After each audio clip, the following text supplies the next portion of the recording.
বিশ্বাসীরা, পাপ হতে পারে, ভুল হতে পারে, অন্যায় হতে পারে, ওই অন্যায়ের উপর অটল থেকো না, আমার কাছে ফিরে আসো। কাম টু ইউর লর্ড, তোমার রবের দরবারে ফিরে আসো, ক্ষমার মতো ক্ষমা চাও, ক্ষমার মতো ক্ষমা চাইলে আমি সব ক্ষমা করে দেব। সুবহানাল্লাহ পড়েন। রব্বুল আলামিন বলেন, ইয়া আইয়ুহাল্লাযীনা আমানু তুবু ইলাল্লাহি তাওবাতান নাসুহা। ও বিশ্বাসীরা, ভুল করেছো, অন্যায় করেছো, পাপ করেছো, জুলুম করেছো, আমার কাছে ফিরে আসো, ক্ষমা চাও।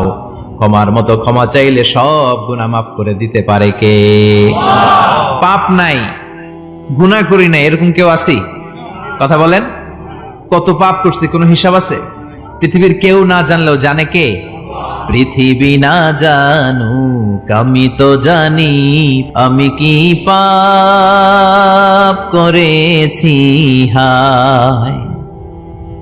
আমার পাপের করলে বিচার, বাঁচার আমার নাই উপায়।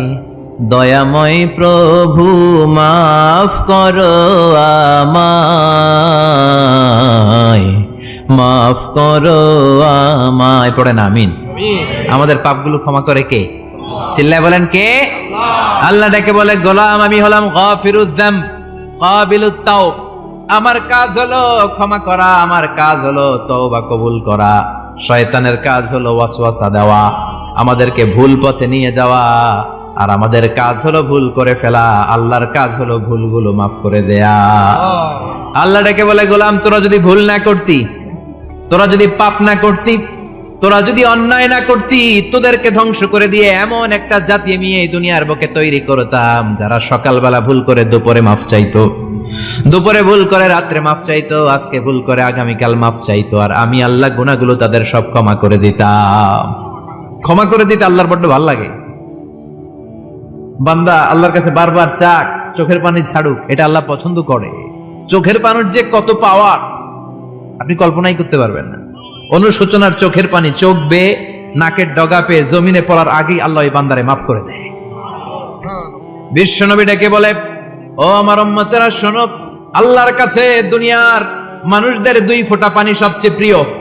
এক হলো জিহাদের ময়দানে রক্তের ফোঁটা, দুই হলো অনুতপ্ত বান্দার চোখের পানির ফোঁটা। কত ভুল আপনি করেছেন, কত অন্যায় আপনি করেছেন, কত পাপ আপনার হয়েছে, কত মিথ্যা আপনি বলেছেন, কয় ওয়াক্ত নামাজ ছেড়েছেন, কয় লাখ টাকা ঘুষ খেয়েছেন, কত যৌতুক আপনি খেয়েছেন, কত মিথ্যা আপনি বলেছেন।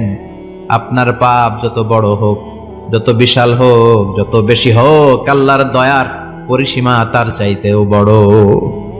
আপনার পাপ, আপনার অন্যায়, আপনার জুলুমগুলো যদি হয় খালের পানির সমান, বিলের পানির সমান, আল্লাহর দয়া সাগরের পানির সমান। আপনার পাপ যদি হয় সাগরের পানির সমান, আল্লাহর দয়া মহাসাগরের পানির সমান।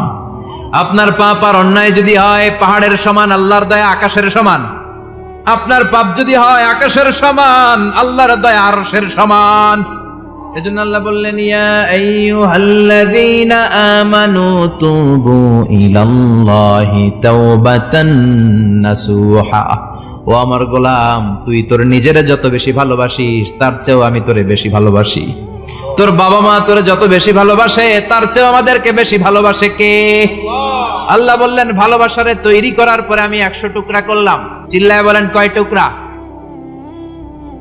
99 টুকরা ভালোবাসা আমি আল্লাহ নিজের মধ্যে রেখে দিলাম।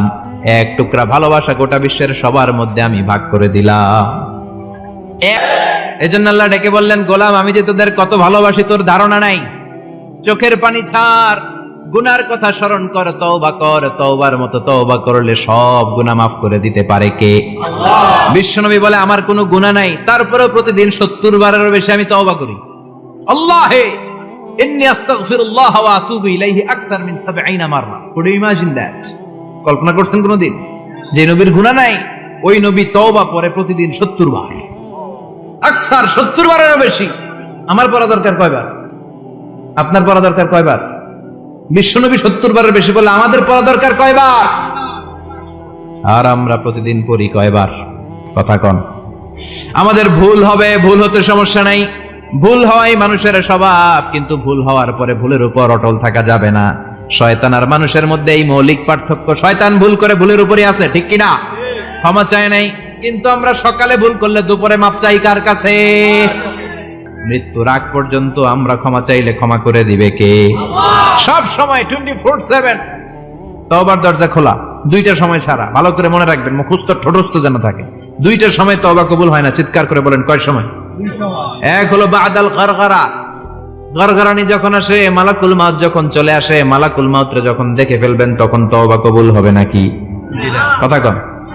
ফেরাউনের নাম শুনছেন? পরে যখন আল্লাহ লোহিত সাগরে ডুবাইয়া পানি খাওয়াইতে লাগলো, পানি খাইতে খাইতে পেটটা হয়েছে এত বড়, আর পানি খাইতে পারেন। এরপর হাত তুলে কয় আনা মিনাল মুসলিমিন। কোরআনের আয়াত, আনা মিনাল, হাত তুলে কয় আমি মুসলমান। ফেরাউন না বলে মুসলমান, আমরা যাবো কই? কথা কও। ফেরাউন হাত তুলে কয় আনা মিনাল মুসলিমিন। আল্লাহ কয় টাইম ইজ আপ, দেরি করছস। অনেক সময় দিলাম, অনেক সুস্থ রেখেছি, ক্ষমতা দিয়েছি, দাপট দিয়েছি। তখন যদি ঘাটটা নত করে, মাথাটা নত করে একবার ক্ষমা চাইতি, ফেরাউন তোরেও ক্ষমা করে দিতাম। কিন্তু সময় শেষ হওয়ার পরে আমি মুসলমানদের অন্তর্ভুক্ত বললে কোনো লাভ হবে নাকি? আল্লাহ বলল সময় নাই, সময় শেষ। কারণ মুসা আলাইহিস সালামের চাচাতো ভাই অনেক দাওয়াত দিল, জাকাত দে। কারণকে জাকাত দিব না, এই সম্পদ আমি কামাইছি, আল্লাহ দেয় নাই। মুসা আলাইহিস সালাম বললেন তাহলে আযাবের অপেক্ষা কর, আযাব চলে আসে। আল্লাহ বলেন মুসা সেফ জোনে যাও, সরো, এখনই আযাব। ফাখাসাফনা বিহি ওয়া বিদারিহিল আরদ, পুরো ফাইয়ুমের জমিনটার আল্লাহ কাঁপিয়ে দিলেন, আর কারুনকে সহ পুরো সম্পত্তি তার জামিনের ভিতরে দাবিয়ে দিলেন। হাঁটু পর্যন্ত কারুন দেবে যায়, ভাবছে উঠে যাবে। কোমর পর্যন্ত দেবে যায়, ভাবছে উঠে যাবে। গলা পর্যন্ত যখন দেবে যায়, আর সুযোগ নাই। কয় মুসা আমার সব সম্পত্তি তোরে আর তোর আল্লাহরে দিয়ে দিলাম, আমারে বাঁচা, আমারে সব সম্পত্তি তোর আর তোর আল্লাহর, আমারে খালি বাঁচা, চাচা আপন প্রাণ। আল্লাহ বলে সময় শেষ। তার মানে বাদাল গারগারা তওবা কিন্তু আর কবুল হয়?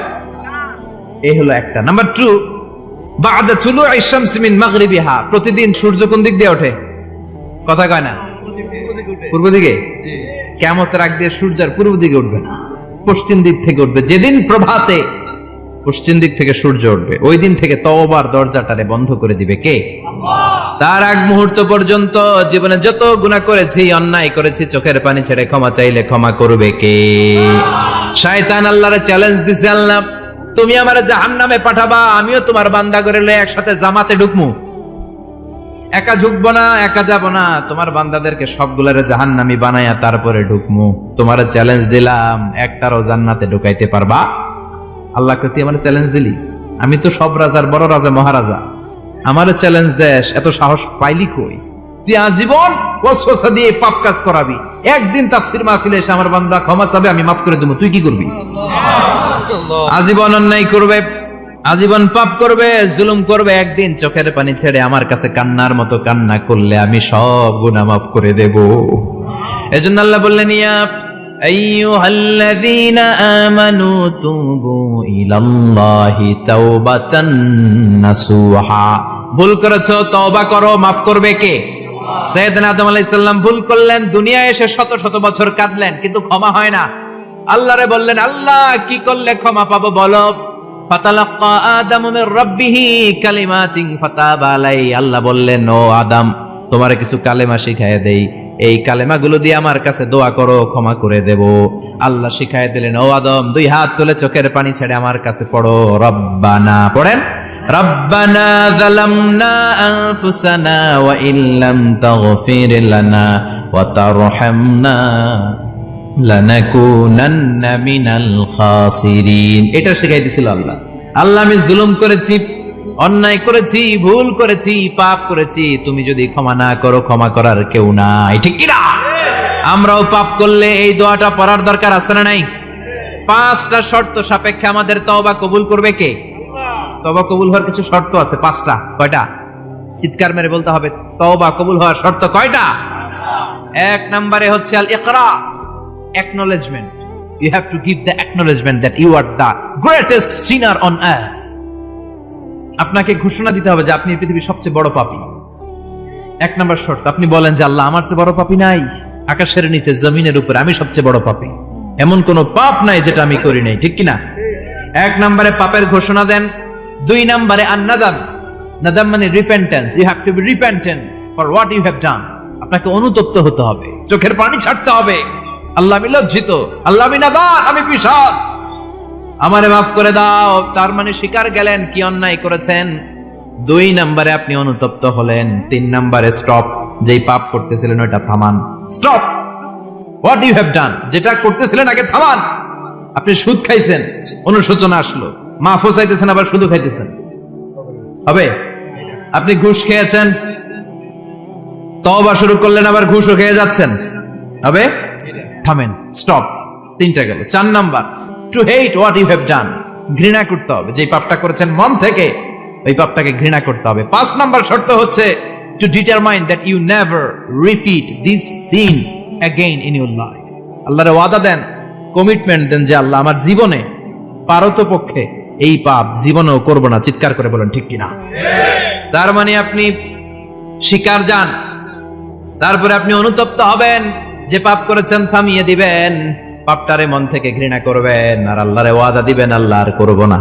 এই 5টা শর্তের আলোকে তওবা করলে জীবনের সব গুনাহ মাফ করে দিবে কে? এজন্য আল্লাহ বললেন, ইয়া আইয়ুহাল্লাযীনা আমানু তুবু ইলাল্লাহি তাওবাতান নাসুহা, তওবার মতো তওবা করো, সব গুনাহ মাফ করতে পারে কে? তওবা করবেন তো? রাজি আছেন? কবে করবেন? এই মুহূর্তে তওবা করলাম, এই মুহূর্তে আল্লাহর কাছে ক্ষমা চাই, আল্লাহ জীবনের সব গুনাহ মাফ করে দাও। আমাদের দেশে তওবা করার জন্য হুজুর লাগে, কথা কন? পিসা হুজুর, বড় হুজুর, ছোট হুজুর, হাফেজ সাহেব লাগে না? হাফেজ সাহেব, ইমাম সাহেব, এদের ছাড়া নাকি তওবা হয় না। না, এটা ভুয়া কথা। আপনি অনুতপ্ত হন, আপনি চোখের পানি ছাড়েন, আপনি আপনার রবরে বলেন, ক্ষমা করে দিবে কে? ইমাম সাহেব আসতে হবে, শর্ত না। পীর সাহেব হুজুর এসে হুজুরের হাতে হাত রেখে তওবা পড়তে হবে, শর্ত না। আপনার রবরে ডেকে চোখের পানি ছেড়ে ক্ষমা চান, ক্ষমা করবে কে? আর প্রতিদিন শতবার পড়তে থাকবেন আস্তাগফিরুল্লাহ। আওয়াজ করে সবাই পড়েন আস্তাগফিরুল্লাহ, আর জোরে পড়েন আস্তাগফিরুল্লাহ। বিশ্বনবী বলেন, মান লাজিমাল ইস্তিগফার জাআলাল্লাহু লাহু মিন কুল্লি দিকিন মাখরাজা। সব সময় ইস্তিগফারের সাথে যে লেগে থাকবে, রব্বুল আলামিন তারে 5টা জিনিস দিবে। কয়টা? কথা কন, আরো জোরে সবাই বলেন, কয়টা? নাম্বার 1, জাআলাল্লাহু লাহু মিন কুল্লি দিকিন মাখরাজা। বিপদে পড়লে বিপদ থেকে উদ্ধার করবে কে? আমাদের তো কোনো বিপদ নাই না? আছে। কত বিপদ, হ্যাঁ? রাস্তাঘাটে দুর্ঘটনা হতে পারে, যে কোনো সময় ভূমিকম্পে পড়তে পারি। বিপদ আপদ থেকে আপনারা রক্ষা করবে কে? যদি আপনি ইস্তেগফারের সাথে আঠার মতো লেগে থাকেন। কিসের সাথে? কথা বলেন।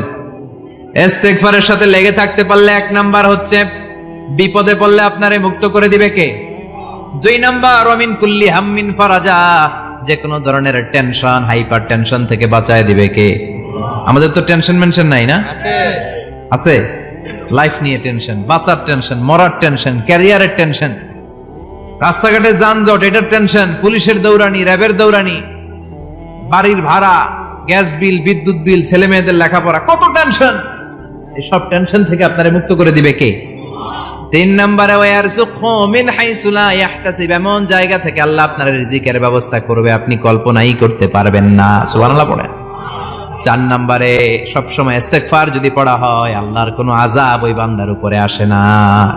ওমা কানাল্লাহু মুআযযিবাহুম ওয়া হুম ইস্তাগফিরুন।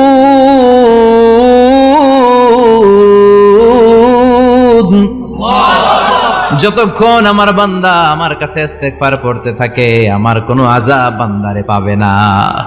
যতক্ষণ ইস্তিগফার পড়বেন, আল্লাহর কোনো আযাব আপনার উপর আসবে না। 4টা গেল। 5 নাম্বার, বারবার ইস্তিগফার পড়লে রফিক ভাই আল্লাহ আপনারে মুস্তাজাবুদ দাওয়া বানিয়ে, দোয়া করা মাত্র কবুল করে নেবে কে? আল্লাহ। মুস্তাজাবুদ দাওয়া বুঝেন তো? মানে যিনি হাত তুলতে দেরি, কবুল হতে দেরি হয় না। বারবার বারবার ইস্তিগফার পড়ে দেখেন যে আপনার দোয়া কেমনে কবুল হয়। ইমাম আহমদ ইবনে হাম্বলের নাম শুনেছেন? হাম্বলি মাযহাবের প্রতিষ্ঠাতা। হানাফি, শাফিঈ, মালিকি, 4 নাম্বারটা আপনারা বলেন। হাম্বলি। এই হাম্বলি মাযহাবের ইমামের নাম আহমদ ইবনে হাম্বল। জগৎ বিখ্যাত মুহাদ্দিস। একক স্বতন্ত্র হাদিসের কিতাব হিসেবে পৃথিবীতে সবচেয়ে বড় যে হাদিসের কিতাব, ওইটার নাম মুসনাদ আহমদ ইবনে হাম্বল। 40,000 হাদিসের কালেকশন আছে এটা। এই ইমাম আহমদ ইবনে হাম্বল ওনার শেষ জীবনটা হাদিস পড়ানো, হাদিস কালেকশনের জন্য ব্যয় করেছেন। শহরের পর শহর দেশ থেকে দেশান্তরে ঘুরতেন একটা হাদিসের জন্য। উনি সফরে বেরিয়েছেন হাদিস কালেকশনের জন্য। প্রচন্ড শীতের রাত, উনি মাগরিবের নামাজ এশারের নামাজ পড়ে একটা মসজিদে শুয়ে পড়লেন, আর শুয়ে শুয়ে হাদিস পড়তেছেন। কি পড়তেছেন? কথা বলেন। আর মনে মনে ভাবলেন রাতটা মসজিদে কাটায় দেই, ফজরের নামাজ পড়ে আবার বেরোবো। কিন্তু দারোয়ান এসে বলে মসজিদে থাকতে পারবেন না, ওঠেন। দারোয়ান আছে না, কথা কোন? আহমদ ইবনে হাম্বল বললেন আমি শুধু রাতটা থাকতে চাই, আমি তো ফজরেরও মুসল্লি, ফজর নামাজ পড়বো তো এই মসজিদে, আমার থাকতে দাও। দারোয়ান তো দেয় না, কেন? মসজিদে থাকার জায়গা না, যান মিয়া। উনি যে আহমদ ইবনে হাম্বল এটা চিনে নাই, থাকতে দেয় না। কি করবে এখন? উনি কাঁথা গুছিয়ে হাদিসের কিতাব নিয়ে কাঁধের মধ্যে ব্যাগ নিয়ে মসজিদ থেকে বেরোয় গেলেন। কি আর করবেন, প্রচন্ড শীত, আর কাঁপতেছেন, বুড়ো মানুষ। পথিমধ্যে দেখলেন বাজার একজন খাব্বাজ, শাবুন খাব্বাজ, যুবক রুটি বিক্রেতা। সে রুটি বিক্রি করে, চুলার মধ্যে রুটি সেকে। সে যে সালাম দিল আসসালামু আলাইকুম, যুবক বলে ওয়ালাইকুম আসসালাম। আহমদ ইবনে হাম্বল বলে যুবক আমার যাওয়ার জায়গা নেই, সফরে বেরিয়েছি, খুব শীতে কষ্ট পাচ্ছি, রাতে যদি তোমার এই চুলা থেকে একটু আগুন পোহাই কোনো সমস্যা? যুবক বলে না না সমস্যা না, আহলান ওয়া সাহলান, খোশ আমদেদ, আসেন আসেন, আপনি আগুন পোহাইলে আমার সমস্যা কি? সুবহানাল্লাহ পড়েন। আল্লাহ শুকরিয়া করে উনি বসলেন আর আগুন পোহাচ্ছেন। আর খেয়াল করলেন যুবক রুটি বানায় আর পরে আস্তাগফিরুল্লাহ, রুটির দলা বানায় পরে আস্তাগফিরুল্লাহ, খামির বানায় আর পরে আস্তাগফিরুল্লাহ, রুটি নিয়ে উনুনের ভিতরে চুলার ভিতরে সেকা দেয় আর পরে আস্তাগফিরুল্লাহ। দোকানদারের কাছে কেউ আসলেই সে রুটি দেয় আর পরে আস্তাগফিরুল্লাহ। ক্রেতার কাছ থেকে টাকা নিয়ে ক্যাশ বক্সে রাখে আর কি পড়ে? আবার রুটি বানানো শুরু করে আর কি পড়ে? খালি এইটাই পড়তেছে। ইমাম আহমদ ইবনে হাম্বল তো অবাক, কিরে এটা আবার কেমন যুবক, খালি আস্তাগফিরুল্লাহ। উনি প্রশ্ন করলেন যুবক ঘটনা কি? আসার পর থেকেই তোমার দেখতেছি তুমি রুটি বানাও, রুটি বিক্রি করো আর পড়ো আস্তাগফিরুল্লাহ, মালাকা ইয়া শাবাব। যুবক বলে আস্তাগফিরুল্লাহ আমার সবচেয়ে বেশি পছন্দের আমল, আমি সব সময় আঠার মতো ইস্তেগফারের সাথে লেগে থাকি আর সব সময় পড়তে থাকি আস্তাগফিরুল্লাহ, আর এর বদৌলতে আল্লাহ আমারে মুস্তাজাবুদ দাওয়া বানিয়ে দিয়েছে। সুবহানাল্লাহ। আহমদ ইবনে হাম্বল তো অবাক, আনতা মুস্তাজাবুদ দাওয়া, তুমি মুস্তাজাবুদ দাওয়া, রুটিওয়ালা। আমি এত বছর হাদিস পড়াই, আমিও তো মুস্তাজাবুদ দাওয়া না, আর তুমি রুটি বেচো বাজারে, তুমি মুস্তাজাবুদ দাওয়া, তুমি দোয়া করলে সব কবুল হয়ে যায়। যুবক বলে নাম আনা মুস্তাজাবুদ দাওয়া, আমি আমার জীবনে যত দোয়া করেছি কবুল করে নিয়েছে কে? আল্লাহ। সব দোয়া কবুল করে নিয়েছে আল্লাহ, একটা দোয়া ছাড়া। কয়টা? আহমদ ইবনে হাম্বলের কৌতূহল, কিউরিয়াসিটি আরো বেড়ে গেল। কি? সব দোয়া কবুল হয়েছে একটা দোয়া ছাড়া। মাযালিকা দুআ ইয়া শাব, কি সেই দোয়া? যুবক এবার বলতে শুরু করলো আমার জীবনে যে দোয়াটা আল্লাহ কবুল করে নাই সেটা হচ্ছে আমি আল্লাহর কাছে অনেক চেয়েছি, অনেক দোয়া করেছে যে আল্লাহ, শুনেছি এই জামানার সবচেয়ে বড় মুহাদ্দিস, তার নাম নাকি ইমাম আহমদ ইবনে হাম্বল। আল্লাহ তোমার কাছে আমার চাওয়া আমি যেন এই ইমাম আহমদ ইবনে হাম্বলের দেখে মরতে পারি, আমি যেন ইমাম আহমদ ইবনে হাম্বলের হাতে হাত রেখে মুসাফা করতে পারি আর তার কপালে একটা চুমু এঁকে দিতে পারি।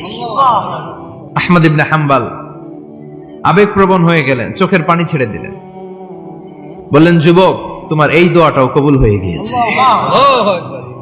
আহমদ ইবনে হাম্বলের দেখার সাক্ষাৎ পাওয়ার জন্য আহমদ ইবনে হাম্বলের বাড়িতে তোমার যাওয়ার দরকার নাই, আহমদ ইবনে হাম্বল তোমার দরবারে ছুটে এসেছে। আনা আহমদ ইবনে হাম্বল মুহাদ্দিসুদ দাহর, আমি নিজেই আহমদ ইবনে হাম্বল।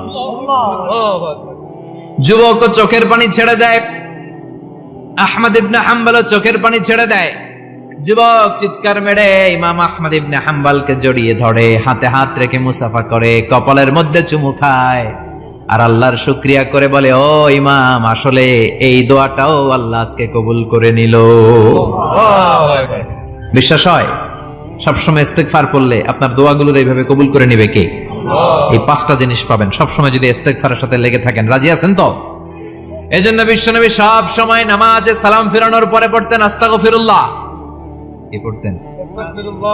তিনবার পড়তেন আস্তাগফিরুল্লাহ, আস্তাগফিরুল্লাহ, আস্তাগফিরুল্লাহ। পড়তে রাজি আছেন? ইনশাআল্লাহ। ইস্তেগফারের অনেকগুলো আলফাজ আছে, সবচেয়ে ছোট ইস্তেগফার হচ্ছে এটা, আস্তাগফিরুল্লাহ, আস্তাগফিরুল্লাহ। আরো আছে আস্তাগফিরুল্লাহ আল্লাযী লা ইলাহা ইল্লা হুয়াল হাইয়ুল কাইয়্যুম আতুবু ইলাইহি। বিষ্ণু বলেন এই ইস্তেগফারটা যদি কেউ পড়ে, আত-তাওয়াল্লি মিন ইয়াউমিজ জাহাফ, যুদ্ধের ময়দান থেকে পালিয়ে আসা কবিরা গুনাহ। কি গুনাহ? কাফেরদের সাথে যুদ্ধ। আমি তাগড়া যুবক, তলোয়ার নিয়ে নেমেছি, আমার দেহের এক ফোঁটা রক্ত থাকা পর্যন্ত আমি যুদ্ধ চালিয়ে যাব, আমি ফিরে আসতে পারবো না। আইনটা কার? ফিরে আসলে কবিরা গুনাহ। বিশ্বনবী বলেন, যুদ্ধের ময়দান থেকে ফিরে এসেছে এরকম কবিরা গুনাহ অবলম্বনকারীও যদি আস্তাগফিরুল্লাহ আল্লাযী লা ইলাহা ইল্লা হুয়াল হাইয়ুল কাইয়্যুম ওয়া আতুবু ইলাইহি পড়ে, ওই কবিরা গুনাহকারীকেও ক্ষমা করে দিবে কে? করতে রাজি আছেন তো? আবার সাইয়েদনা আবু বকর বললেন, ইয়া রাসূলুল্লাহ আল্লিমনি দুআআন আদউ বিহি ফি সালাতি, এমন দোয়া আপনি আমারে শিক্ষা দেন যেই দোয়াটা আমি নামাজে পড়তে পারি। বিশ্বনবী বললেন, পড়ো আল্লাহুম্মা ইন্নী যালামতু নাফসি যুলমান কাসীরান ওয়া লা ইয়াগফিরুয যুনুবা ইল্লা আনতা ফাগফিরলি মাগফিরাতাম মিন ইনদিক ইন্নাকা আনতাল গফুরুর রহিম। সুবহানাল্লাহ পড়েন। এটাও ইস্তেগফার। আমরা এটার বলে দোয়া মাসুরা, সালাম ফেরানোর আগে পড়ি না? যেখানেই ক্ষমা চাওয়ার কথা আছে ওইটারই কি বলে? ইস্তেগফার। আল্লাহুম্মা ইন্নী যালামতু নাফসি, আল্লাহ জুলুম করেছি, যুলমান কাসীরা, অনেক জুলুম, ওয়ালা ইয়াগফিরুয যুনুবা ইল্লা আনতা, তুমি ছাড়া এই গুনাহ ক্ষমা করার তো কেউ নাই। ফাগফিরলি মাগফিরাতাম মিন ইনদিক, তোমার দয়ায় আমারে ক্ষমা করে দাও। ইন্নাকা আনতাল গফুরুর রহিম, তুমি হলা ক্ষমাশীল। ঠিক কি না? এটাও ইস্তেগফার, এটাও পড়বেন। আর এই সব ইস্তেগফারের শ্রেষ্ঠ ইস্তেগফারের নাম সাইয়্যিদুল ইস্তেগফার। আল্লাহুম্মা আনতা রাব্বি লা ইলাহা ইল্লা আনতা খালাকতানি ওয়া আনা আবদুক ওয়া আনা আলা আহদিকা ওয়া ওয়া'দিকা মাস্তাতা'তু আউযু বিকা মিন শাররি মা সানা'তু আবুউ লাকা বিনি'মাতিকা আলাইয়া ওয়া আবুউ লাকা বিযামবি ফাগফিরলি ফাইন্নাহু লা ইয়াগফিরুয যুনুবা ইল্লা আনতা। সুবহানাল্লাহ পড়েন। সুবহানাল্লাহ। আজকে রাতে পড়ছেন, মারা গেলে জান্নাতি। চিল্লায় পড়েন আল্লাহু আকবার। এজন্য বিশ্বনবী বলেন, আমার আগের গুনাহ মাফ, পরের গুনাহ মাফ, তারপরেও প্রতিদিন আমি 70 বার তওবা ইস্তেগফার পড়ি। আজকে থেকে পড়তে রাজি আছেন তো? ইনশাআল্লাহ। বেশি বেশি ইস্তেগফার পড়া যাবে না? একটু প্রাণ খুলে, দিল খুলে আওয়াজ করে পড়েন তো আস্তাগফিরুল্লাহ। আর জোরে পড়েন আস্তাগফিরুল্লাহ। আবার সবাই পড়েন আস্তাগফিরুল্লাহ। সব সময় তওবা ইস্তেগফার যারা পড়ে তাদেরকে পছন্দ করে কে? আল্লাহ। সব সময় জিকির করে করে জিহ্বাটারে যারা ভিজিয়ে রাখে তাদেরকেও পছন্দ করে কে? আল্লাহ বলেন, ওয়াযকুর রাব্বাকা ফি নাফসিকা তাদাররুআন ওয়া খীফাতান ওয়া দুনাল জাহরি মিনাল কওলি বিল গুদুবি ওয়াল আসাল ওয়া লা তাকুম মিনাল গাফিলিন। সুবহানাল্লাহ পড়েন। আল্লাহ বলেন, ওয়াযকুর রাব্বাকা ফি নাফসিক, আল্লাহরে মনে মনে ডাকো। তাদাররুআন ওয়া খীফা, আল্লাহর জিকির করতে আল্লাহ বলেছেন ফি নাফসিক। বুঝতেছেন না অর্থ? ফি নাফসিকা, মনে মনে আল্লাহর জিকিরটা করো। তাদাররুআন ওয়া খীফা, তাদাররুআন মানে বিনয়ের সাথে, with full of humility, submission and humbleness, বিনয়ের সাথে আল্লাহরে ডাকো। ওয়া খীফা, গোপনে গোপনে ডাকো। দুনাল জাহারি মিনাল কওল, চিৎকার চেঁচামেচি করে ডেকো না। কার কথা? আওয়াজ করে জিকির করো না। এই যে আমরা মাহফিলে লা ইলাহা ইল্লাল্লাহ জিকির করে, এটা তালিমান। উদ্দেশ্য কি? তালিমের জন্য আওয়াজ করে জিকির জায়েজ আছে, কিন্তু ব্যক্তিগত জিকিরের যে ইবাদতটা, এটা আস্তে আস্তে হইতে হবে, এটা ভদ্রভাবে হতে হবে, চিল্লাচিল্লি করে নয়। আবার তালিমের জিকির ওইটাও ভদ্রভাবে। ইন্নাল্লাহা জামিল ইউহিব্বুল জামাল, আমার আল্লাহ সুন্দর, আমার আল্লাহর জিকিরের মধ্যেও সৌন্দর্য আছে না নাই? কিন্তু এদেশে জিকিরের ভেতরে লাফালাফি আছে না নাই? বেশি না কম? বেশি। কি বসেন বসেন, হ্যাঁ বসে যান তো, অনেক ধরনের আছে জিকির। হ্যাঁ বসেন বসেন, বসে যান। হ্যাঁ হাইবার আলী, এটা কি আবার জালালি? তো এই যে ইন্নাল্লাহা জামিল ইউহিব্বুল জামাল, আমার আল্লাহ সুন্দর, আমার আল্লাহর জিকিরের মধ্যেও সৌন্দর্য আছে না নাই? তালিমের উদ্দেশ্যে সবাই মিলে জিকির করা জায়েজ, কিন্তু চিল্লাফাল্লা করা যাবে না, লাফালাফি করা যাবে না, মাথা ডানে বায়ে ঝোলানো যাবে না। ঠিক কি না? কিন্তু লাফালাফির জিকির আছে না নাই? লাফাইতে লাফাইতে, হ্যাঁ গাছের আগায় বাঁশের আগায়। আবার যিনি জিকির পরিচালনা করে ওনার কান্দে যাই ওঠে, আছে না নাই? বিশ্বনবী সাহাবাদের নিয়ে জিকির করছেন, সাহাবারা লাফাতে লাফাতে খেজুর গাছের আগায়। হাদিসে আছে না এটা? বিশ্বনবী সাহাবাদেরকে নিয়ে জিকির করছেন, লাফাতে লাফাতে আবু বকর বিশ্বনবীর কান্দের উপরে। আছে হাদিসে আছে? এটা জিকির নয়। কি সুন্দর দেখেন, ইসলাম বোঝা কত সহজ। ওয়াযকুর রাব্বাকা ফি নাফসিকা তাদাররুআন ওয়া খীফা, গোপনে জিকির করো, ভদ্রতার সাথে বিনয়ের সাথে জিকির করো। ওয়ালা তাকুম মিনাল গাফিলিন দুনাল জাহারি মিনাল কওল, চিৎকার চেঁচামেচি করে জিকির করো না। যারা চিকফাল দিয়ে হই হই হই হই করে, আছে না? হই হই হই হই হই হইয়ের ভিতরে আল্লাহর নাম আছে? হ্যাঁ, এই যে হুই হাই হুই হাই এই স্টাইলের যে জিকির, এটার ভিতরে আমার আল্লাহর নাম আছে? আল্লাহর নাম যদি না থাকে ওইটা জিকির হবে? কথা বলেন।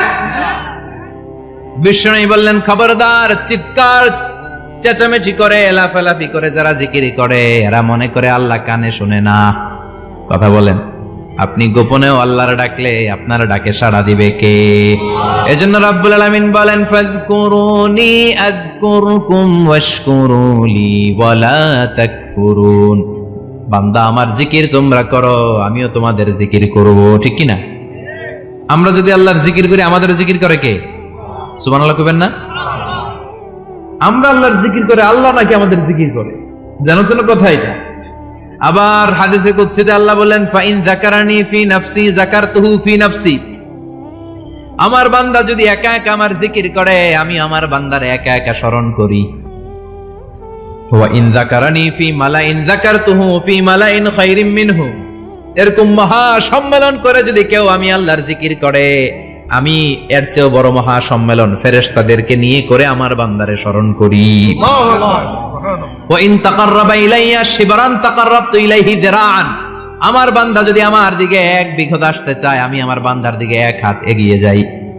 আমার বান্দা যদি আমার দিকে এক হাত আসতে চায় আমি আমার বান্দার দিকে দুই হাত যাই। ওয়া ইন আতানি ইয়ামশি আতাইতুহু হারওয়ালা। আমার বান্দা যদি আমার দিকে হেঁটে হেঁটে আসতে চায় আমি আমার বান্দার দিকে দৌড়ে দৌড়ে যাই। সুবহানাল্লাহ পড়েন। এজন্য বিষ্ণু বলেন লা ইয়াজালু লিসানুকা রাতবাম মিন যিকরিল্লাহ। আল্লাহর জিকির দিয়ে জিহ্বাটারে ভিজিয়ে রাখবা। কার কথা? চিল্লায় বলেন কার কথা? সব সময় আল্লাহর জিকির করতে রাজি আছেন তো? সবচেয়ে শ্রেষ্ঠ জিকির বিষ্ণু বললেন আফদালু যিকরি লা ইলাহা লা ইলাহা লা ইলাহা ইল্লাল্লাহু মুহাম্মাদুর রাসূলুল্লাহ সাল্লাল্লাহু। সবচাইতে শ্রেষ্ঠ জিকির লা ইলাহা। এর চেয়ে শ্রেষ্ঠ জিকির আছে? কথা বলেন। বিষ্ণু বললেন মান ক্বালা লা ইলাহা ইল্লাল্লাহ সিদকান মিন কলবিহি। একনিষ্ঠতার সাথে অন্তর থেকে কেউ যদি জীবনে একবার বলে লা ইলাহা ইল্লাল্লাহ দাখালাল জান্নাহ। তার যদি পাপ থাকে অন্যায় থাকে ওই পাপ আর অন্যায়ের শাস্তিগুলার পরে কোনো না কোনো দিন আমার ওই বান্দা জান্নাতে ঢুকবে। একবার যদি খালিসান মিন কলবিহি সে পড়ে লা ইলাহা ইল্লাল্লাহ তার জন্য জান্নাতকে অবধারিত করে দিয়েছে কে? আবার এটার নাম আল্লাহ দিয়েছে কালিমায়ে। কথা বলেন। দরাবাল্লাহু মাসালান কালিমাতান তাইয়িবাতান কাশাজারাতিন তাইয়িবাতিন আসলুহা সাবিতুন ওয়া ফারউহা ফিস সামা। সুবহানাল্লাহ। পবিত্র বাণী এটা কালিমায়ে তাইয়িবা। আবু সাঈদ আল খুদরি থেকে বর্ণিত, মুস্তাদরাকে হাকিম আর সহিহ ইবনে হিব্বানে এসেছে। বিশ্বনবী বলেন মুসা আলাইহিস সালাম আল্লাহর একবার প্রশ্ন করলেন ইয়া রাব আল্লিমনি দুআআন আদউ বিহি। আপনি আমার এমন একটা জিকির শিক্ষা দেন যে জিকির দিয়ে আমি শুধু আপনার জিকির করব, কেউ এই জিকির করতে পারবে না। এই জিকির জানবো শুধু আমি আর জানবেন। কথা কোন? প্রশ্ন করছে কে? হ্যাঁ, কাকে করেছে? আল্লাহ এমন একটা জিকির শিখান যেই জিকির কেউ জানে না, আমি জানবো, আর ওই জিকির দিয়ে প্রাণ ভরে আপনারে ডাকবো। আল্লাহ বললেন মুসা পড়ো লা ইলাহা লা ইলাহা ইল্লাল্লাহু মুহাম্মাদুর রাসূলুল্লাহ। মুসা আলাইহিস সালাম বললেন আল্লাহ চাইলাম কি, কইলেন কি? লা ইলাহা তো জাতীয় জিকির, এটা তো আন্তর্জাতিক জিকির, এটা জানে না এমন কেউ নাই। এমনকি হিন্দু ভাইরাও জানে। কথা কন। আল্লাহ আমি তো চাইছিলাম এক্সক্লুসিভ, আমার জন্য স্পেশাল, এর চেয়ে সুন্দর আর কেউ জানবে না। এত সুন্দর একটা জিকির আপনি দিবেন, এটা আমি ডাকবো আপনারে আর আপনি শুনবেন। আল্লাহ বললেন মুসা এর চেয়ে দামি আমার কাছে নেই। আল্লাহু আকবার। লাউ তাদউ লা ইলাহা ইল্লাল্লাহ ফি কাফা, লা ইলাহা রে যদি মুসা এক পাল্লায় রেখে দাও, ওয়াস সামাওয়াতু সাবউ ওয়াল আরদিন, সাত আকাশ সাত জমিন যদি আরেক পাল্লায় রেখে দাও, লা ইলাহা এক পাল্লায়, সাত আকাশ সাত জমিন আরেক পাল্লায় ওজন যদি দাও, লা রাজাহাত কাফাতু লা ইলাহা ইল্লাল্লাহ, মুসা দেখবা মুহূর্তের মধ্যে লা ইলাহা ইল্লাল্লাহর পাল্লা ভারী হয়ে গেছে। সাত আকাশ সাত জমিন এক পাল্লায়, শুধু লা ইলাহা ইল্লাল্লাহর এক পাল্লায় মুহূর্তে লা ইলাহার পাল্লাটারে ভারী করে দিবে কে? এটা বিপ্লবী বাণী। আমরা এটার ভিক্ষার মধ্যে লাগাইছি। এখন ভিক্ষা করার সময় লা ইলাহা আছে না নাই? একটা টাকা দিয়া যান, আমি গরিব ইনসান, আখিরাতে সওয়াব পাইবেন পাহাড় সমান। একটা টাকা দিয়া যান, আমি গরিব ইনসান, আছে না নাই? জুমার নামাজের সময় ভিক্ষা করে একটা টাকা দিয়া যান, আর লা ইলাহার জিকির লগে, আছে না নাই? এটা আমরা ভিক্ষার জিকির বানাইছি, এটা তো বিপ্লবী বাণী। এই বাণীর পক্ষে যারা, তারা ন্যায় আর সত্যের পক্ষে চিল্লায় বলেন ঠিক কিনা? এই বাণীতে যারা বিশ্বাস করে তারা এক আল্লাহর সামনে মাথা নত করে দেয়। গোটা পৃথিবীর কোন শক্তির সামনে ওই মাথা নত হয় না, ঠিক কিনা? এই লা ইলাহা যারা আমরা মানি, আল্লাহ ছাড়া কারো সামনে মাথা নত করব? কোন শক্তি আমাদের মাথা নত করাতে পারে না। বিপ্লবী বাণী, এটা সংগ্রামী বাণী। এই বাণী এমন বিপ্লব তৈরি করে গোটা বিশ্ব পাল্টে দেয়। এই লা ইলাহার ব্যাখ্যা করেছেন সাইয়্যিদ কুতুব শাহীদ তার তাফসিরে। নাম শুনছেন? কি নাম তাফসিরের? ফি জিলালিল কুরআন। ফি জিলালিল কুরআন লিখে উনি মিশর কাঁপিয়ে দিলেন। তিনি গোটা বিশ্বের জাহালাতকে তার তাফসিরের লেখনীর মধ্যে দিয়ে তুলে এনেছেন। আর বলেছেন আল্লাহর আইন ছাড়া পৃথিবীর বুকে কোনো আইন চলবে না। তার তাফসির পরে মিশরের সব যুবকরা রাস্তায় নেমে এলো। আন্দোলনের চোটে পুরো মিশরে উত্তাল গণ আন্দোলন। ইনিল হুকমু ইল্লা লিল্লাহ, আল্লাহর জমিনে আল্লাহর আইন ছাড়া কিছু চলবে। পুরো মিশর টালমাটা, সরকার টালমাটা। সরকার প্রধান ছিল জামাল আব্দুল নাসের। কয়টারে জেলে ভর? তখন হকের কথা বললে জেলখানা আছে না নাই? সাইয়্যিদ কুতুব শাহীদের জেলখানায় ভরা হলো। ওনারে জেলখানায় ভরার পরে আন্দোলন আরো 3 গুণ বেড়ে গেল। কায়রোর রাস্তায়, মিশরের রাস্তায় রাস্তায় ইসলাম প্রেমিক, কোরআন প্রেমিক যুবকদের আন্দোলন। পুরো আন্দোলনে মিশর কেঁপে উঠল। মিশর ব্যাপী আন্দোলনের গণজোয়ার। সরকারের অবস্থা খারাপ। সরকার এবার ঘোষণা দিল সাইয়্যিদ কুতুব শাহীদ মিশরের যুবকদেরকে আন্দোলনে ঠেলে দেওয়ার কারণে তাকে মৃত্যুদণ্ড দেয়া হলো। ফাঁসি। যুগে যুগে কোরআনের পক্ষে যারা, এদের কাছে ফাঁসির রশি আছে না নাই? কিন্তু এই ফাঁসির রশিকে তারা থোড়াই কেয়ার করে চিল্লায় বলেন ঠিক কিনা? ফাঁসি। সাইয়্যিদ কুতুব শাহীদের ফাঁসির রায় দেয়া হলো। আদালত থেকে ফাঁসির রায় বহাল রাখা হলো। যেদিন ফাঁসি দেয়া হবে তার 1 ঘন্টা আগের ঘটনা। কারা কর্তৃপক্ষের নিয়ম অনুযায়ী, জেল কোডের নিয়ম অনুযায়ী জেলখানার যিনি ইমাম আছে না, উনি 1 ঘন্টা আগে আইসা এই কালিমা পড়ায়। যারা ফাঁসি দেয়া হবে এর পড়ায় লা ইলাহা মুহাম্মাদুর। তো সাইয়্যিদ কুতুব শাহীদকে কালিমা পড়ানোর জন্য ইমাম সাহেব আসছে। ফাঁসির বাকি কয় ঘন্টা, এসে বলে সাইয়্যিদ কুতুব শাহীদ আপনি পড়েন লা ইলাহা ইল্লাল্লাহ। সাইয়্যিদ কুতুব শাহীদ বলে আমারে তুই কালিমা শিখাইস না, আমি কালিমা খুব ভালো জানি। যেই কালিমা পড়ানোর কারণে সরকার তোরে বেতন দেয়, ওই কালিমার ব্যাখ্যা করার কারণে সরকার আজকে আমারে ফাঁসি দেয়। তুই কালিমা পড়াস, তোরে টাকার বান্ডিল দেয়, আমি কালিমার ব্যাখ্যা করার কারণে ফাঁসির মঞ্চে দাঁড়াই। চিল্লায় বলেন ঠিক কিনা? তার মানে তোর কালিমা আমার কালিমা এক কালিমা না। এই 2 কালিমার মধ্যে পার্থক্য আছে না নাই? তোর ইমানি চেতনা আমার ইমানি চেতনা এক ইমানি চেতনা নয়। তোরে টাকা দেয়, আমারে ফাঁসি দেয়, তার মানে 2 চেতনা আলাদা। চিল্লায় বলো ঠিক কিনা? এজন্য আল্লাহ ডেকে বললেন গোলাম, এটা বিপ্লবী বাণী। এই কালেমার আন্দোলন যারা করে তারা আল্লাহ ছাড়া পৃথিবীর কাউরে ভয় পায় না। আর তারা চায় কালেমার পতাকা পৃথিবীর মধ্যে যেন পথ করে উড়ে, ঠিক কিনা? বাংলার জমিনে কালেমার পতাকা উড়ুক, আমরা চাই কি চাই না? কোন একদিন এ দেশের আকাশে কালিমার পতাকা উড়বে, সেদিন সবাই খোদাই বিধান পে দুঃখ বেদনা ভুলবে। কোন একদিন এ দেশের আকাশে কালিমার পতাকা উড়বে, সেদিন সবাই খোদাই বিধান পে দুঃখ বেদনা ভুলবে। চিৎকার করে বলেন ঠিক কিনা?